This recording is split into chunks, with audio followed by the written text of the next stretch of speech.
Ah yes, my NES collection. My beautiful, beautiful NES collection. What game should I talk about today?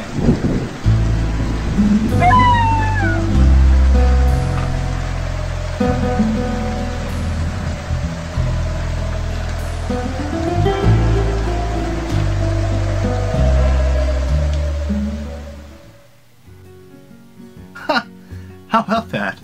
I don't just collect for the Nintendo Entertainment System. In fact, I collect for a lot of other systems. I used to do a video series about that. I haven't done one of those in a while. I think it's time we correct that.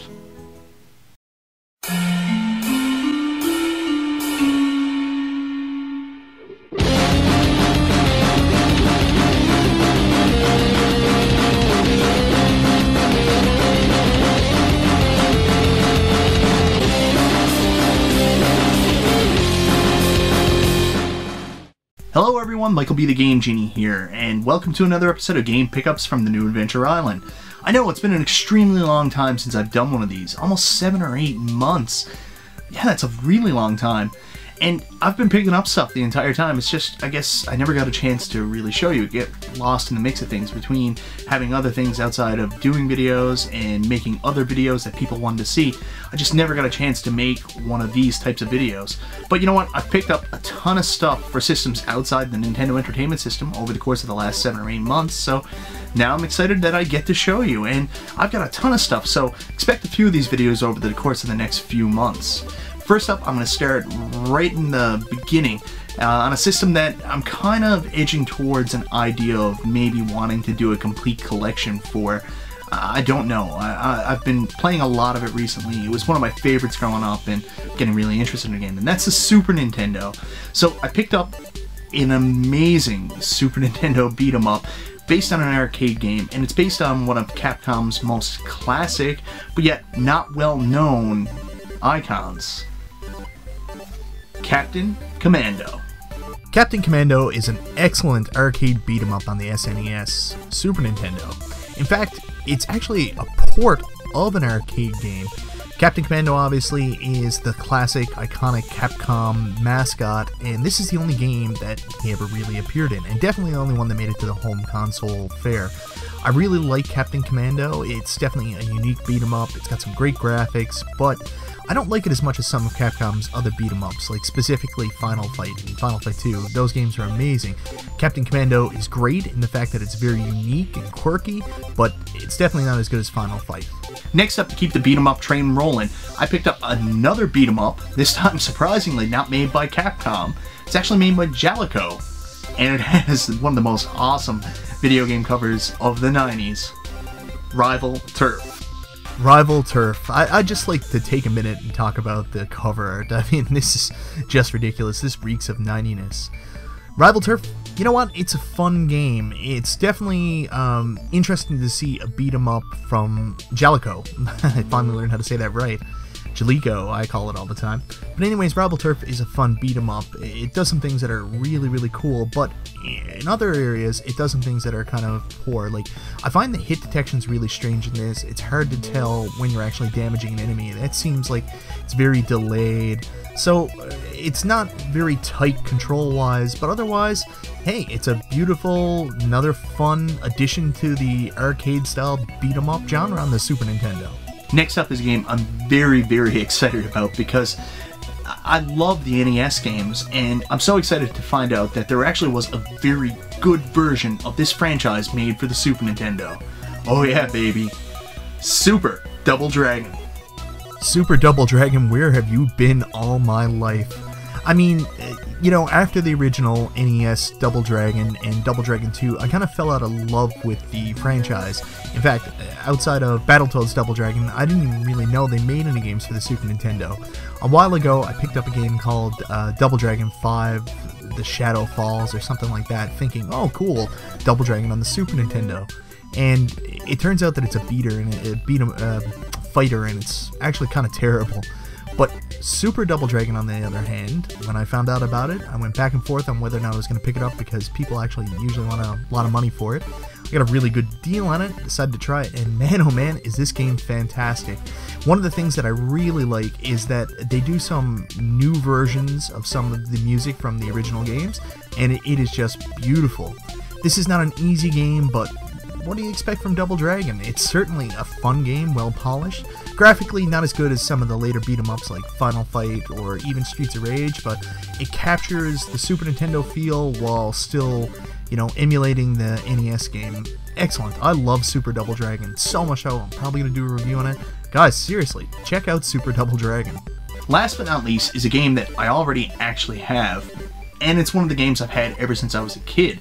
But unfortunately, my brother, who is an awesome guy, but he doesn't necessarily take very good care of his things. Like our Virtual Boy, for example, that was his, and because of that, he broke the stand, destroyed the AC adapter, so many things he did. Another thing he did was, one of the only Super Nintendo games that I didn't have the box for because he destroyed it, was this game, Mario Paint. So I've always had it in the back of my mind, I wanted another copy. Besides that, I actually lost the mouse for the one we originally had, or it got lost. So I had the cartridge, but I couldn't even play it.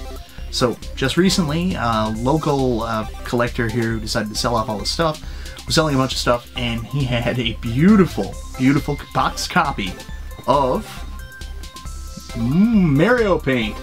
Can you see it? Can you see me? I am so excited to finally have another copy of Mario Paint. Like, I talk about it all the time. I brag how I have all of my box games from when I was younger, but there's one I didn't have. In fact, my brother got Mario Paint, and anyways, needless to say, he destroyed the box. So we lost it. We didn't have it anymore. So when this came up, I absolutely had to get it.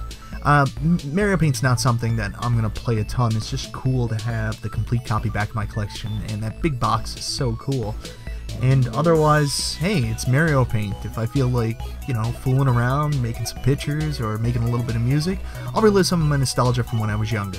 Next up is actually a game for the Game Boy Advance. That's right, sometimes I collect portable games, specifically ones I want to play. I'm not the kind of person that'll just buy them in bulk. It has to be something I'm really interested in. Well, this is one of those games for the Game Boy Advance, and I have a lot of them. I pretty much got everything I wanted going through the life of the Game Boy Advance, but this one kind of slipped through the cracks, because it's actually a remake of the original, and I wasn't that fond of the original. Anyways, super excited, I finally added this game to my collection. Metroid Zero Mission. Oh yeah, it's good. Metroid Zero Mission is a fantastic remake of the original Metroid.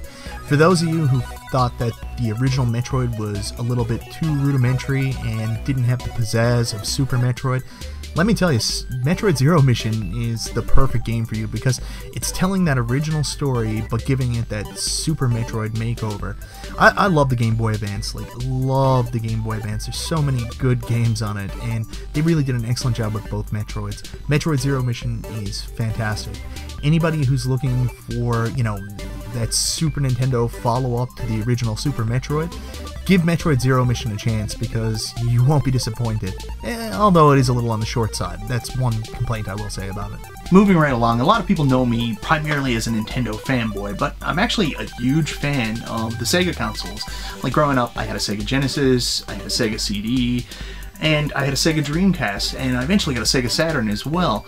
You can see it here in the background. I've changed my gaming configuration around. You can see my 32X games just up there in the top corner. Anyways, besides the point, I actually do collect for the Sega Genesis quite heavily, but it's very hard to find games here. Every now and then, though, you do come across a great game at a great price. Very excited to add this one because I'm a big fan of shoot-em-ups on the Sega Genesis. This is a pretty good one. Helius Phaios? I don't know how to pronounce it. If there's one thing I've got to say about the Sega Genesis, they certainly had a lot of great scrolling shooters. Helios is a very interesting vertical scrolling shooter that's based on kind of Greek mythology, and in the opening stage you take on Medusa, you're flying on the back of a horse, and you're picking up power-ups. It is just great. So far I'm not very good at it. I can't get past the first level, I can't beat Medusa, but you know what, I'm still coming back to it and I had a lot of fun playing, so I'm excited to keep going in Helios and play some more. Seems like an excellent game. last but not least, I gotta tell you guys a story. So last September, not the September just passed, last September, I had to take my wife back to school, and as a lot of people know, my wife is currently going to law school in New Brunswick.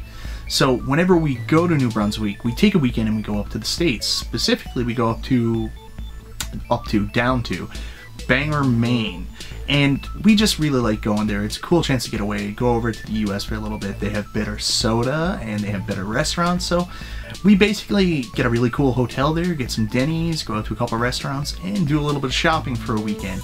There's a store there called Game Citadel, which I've got fantastic deals at time and time again. So that September when I went up, they had 2 PlayStation RPGs in the case set. I was just floored. I really wanted them, but I was on the fence because they were asking close to retail price for them. Anyways, I was trying to make up my mind whether or not I wanted them. I went back to the hotel and I was thinking about it, but then calamity happened. My 3DS actually broke. It just decided it was going to stop charging, and it wasn't an issue with the charger, it was actually an issue with the system itself. So I was going to be on vacation for another week, and I didn't want to go without a 3DS, so I decided I couldn't buy the 2 games because I was actually going to have to buy a replacement 3DS XL. So, boo earns. Fast forward all the way to late April, and I'm actually picking my wife up. Her 2 semesters are over, and she's coming home for the summer. Of course, what do? We're going back up to Bangor, Maine. The restaurants, Five Guys, oh, so good. So I said, what are the chances that those 2 games are still at Game Citadel? We go there, and sure enough, 2 of them are still in the case. Lucky me. This time, I didn't let them slip through the cracks. And they were the Tales of Destiny games. First up is the beautiful Tales of Destiny 1. Tales of Destiny 1 is a lot of what you expect if you're used to playing role-playing games on the PlayStation, or PS1 as some people call it. It's just the PlayStation. It's, you know, pretty much straightforward, that next step up from the Super Nintendo RPG. The fighting style is something that I'm not 100% okay with. I don't like moving back and forth. Like, I know Star Ocean, the second story, did the same thing on the Super Nintendo. So I don't know if I'm in love with the fighting style yet, but I'm getting used to it. And you know what? It's pretty fun. Graphically, the sprites are beautiful. While not super advanced, they still have that really nice kind of like Super Nintendo look to them, but a little bit more advanced. The music's beautiful, and it's just so great to see really where this series started off in North America. So I'm excited to finally have a copy of Tales of Destiny. And of course, I got the first, so I had to pick up the second as well. Tales of Destiny 2. Tales of Destiny 2 is just more of what Tales of Destiny 1 was, with kind of a nicer package to it. They've added a lot of really cool FMV scenes, like for the opening, and graphically it's a little bit of a step up. The characters are a little bit more well-drawn and well-refined. You can actually see in the fighting sequences, too, they've added up the improved upon, I guess, the winning stages. I like it. I really like it. I don't know how I feel about the story yet. It's definitely more straightforward than the original Tales of Destiny, and it's definitely a step in the right direction. Like, I love the world map so far. So, yeah, I'm a big fan of Tales of Destiny 2. Of course, it's still not the same as the Tales games that I'm used to playing. Like, I started my Tales life on the Nintendo GameCube, so we're not there yet, but it's cool to see where these games came from, and as soon as I have time, I can't wait to play through both of them. So guys, that's everything I'm going to show you this time. Quite a few really, really awesome games. Games I'm really excited to play. Especially the Tales of Destiny games, but that's the hard thing. I find as I get older, I have less and less time to actually sit down and play for hours on end. And realistically, with an RPG, they're not pick up and play games. You really do need to have a time investment and play for chunks of hours at a time. And fortunately, I don't have that time as an adult, but I'm trying. I'm playing Tales of Destiny 1 right now. I've got a quest started, and I'll see if I can maintain my interest long enough to get through it. But again, being an adult, short attention spans, believe it or not, I think that's a kid thing. Just having trouble getting back into RPGs, but I'm excited that I'm finally going to be able to play these. Huge fan of the series, and it's great to see where they started here in North America. So anyways, guys, that's everything I picked up this time. Like I said, there's going to be a lot more of these videos in the future, and I hope you really enjoyed them. Anyways, this is Michael B. the Game Genie, and I'll talk to you next time. Hey guys, Michael B. the Game Genie here, and time for another quick collecting tip. This one's going to be a little bit different. This one is about whether or not to buy a system. Like, for me, for example, I have a couple rare and uncommon retro systems. Like, I have one you'll see in the very next episode, but I also have a TurboGrafx 16. So some of you may come across a TurboGrafx 16 in the wild and say, oh my god, I've got to get this. But you really got to question to yourself whether or not you're going to be able to find games for it. Because it's all well and good to pick up a system like a TurboGrafx 16, which I love and is awesome, but the reality is, there's not a lot of those systems that sold, and even fewer games, so the games are hard to come by. Really question that, whether or not you're going to pick up a system based on whether or not you're going to be able to find games for it, because if not, in order to find your games, you're going to have to go to eBay, and you're going to end up paying mostly retail prices, and it just becomes not fun. So, if you're thinking about getting an odd retro system, just think about whether or not you'll be able to find any games for it.